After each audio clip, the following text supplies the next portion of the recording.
7 ans. Cela faisait 7 ans que Ricardo Patrese attendait une nouvelle victoire, sa 3e. Pourtant, Ricardo est le recordman des pilotes en nombre de grands prix disputés, il en compte 195. Juste récompense pour Patrese et Williams Renault qui battent McLaren et aussi Ferrari devant son public. En tout cas, ce résultat est bien sûr une déception pour tous les tifosi, pour tous les supporters des Ferrari qui ont trouvé tous les moyens pour apercevoir un peu de voitures rouges passées sur ce circuit d'Imola, parce qu'Imola c'est le fief Ferrari. Et malheureusement, Prost et Mansell n'ont pas pu satisfaire tous leurs supporters. Pourtant, ils ont tout essayé, les pilotes Ferrari, à commencer par Mansell qui essaie de ravir la première place à Berger en passant sur le gazon. Belle figure. Quant à Prost, il ne termine que 4e. Départ d'un Grand Prix très mouvementé. Berger s'élance, le premier, derrière sa tasse. Mansell déborde et aveugle tout le monde, et notamment Nakajima qui finit contre le mur. Pendant ce temps, Senna passe en tête. La tirade de Nakajima est détruite, le japonais, lui, n'a rien. Mais il a laissé des débris sur la piste, ce qui aura des conséquences pour Senna. Apparemment, son pneu arrière est crevé et au freinage, aux côtés de Boutsen, le Brésilien file tout droit. Thierry Boutsen en profite pour prendre le commandement. Senna est lui éliminé. D'un seul coup, au freinage de la chicane dans le deuxième tour, j'ai senti que la voiture m'échappait.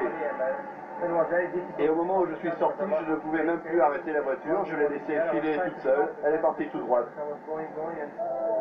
Boutsen, vainqueur de 2 Grands Prix l'année dernière, prouve que la Williams Renault est dans le coup, puisqu'il contient Berger, Patrese et Mansell, qui commencent à fumer.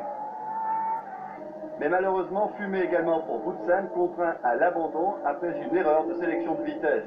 Un problème de sélection de droite, j'ai un rapport de ce côté, et au lieu d'avoir la 3e vitesse, c'est la première qui s'est mise à la place de la 3e, ce qui fait que le moteur a fait un peu régime et l'a cassé.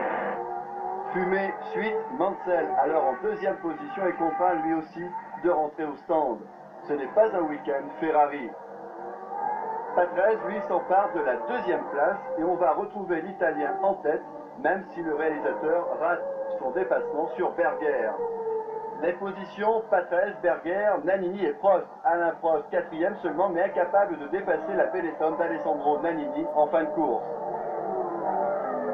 À la fin de la course, j'ai eu un problème, je commence à avoir un problème de moteur et l'accélérateur devenait de plus en plus dur, donc pour gagner un point, puisque c'est la différence entre 3e et 4e, j'aurais pu en faire 3. Donc bon, je ne dis pas que j'ai pas attaqué, j'ai tout essayé, mais je crois que c'était pas possible.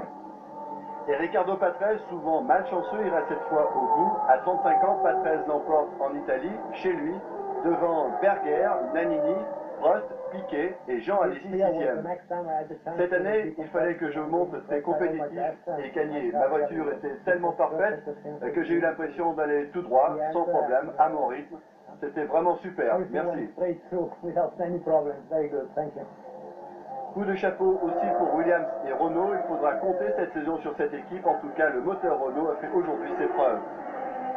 Nous avions un objectif particulier qui était Imola. On sentait les choses bien se présenter déjà à Sao Paulo. Et là, c'est une confirmation de la qualité et du travail de notre équipe. Ça veut dire qu'il faudra compter sur Williams pour la bataille pour le titre mondial? Ah ben, incontestable, c'est évident.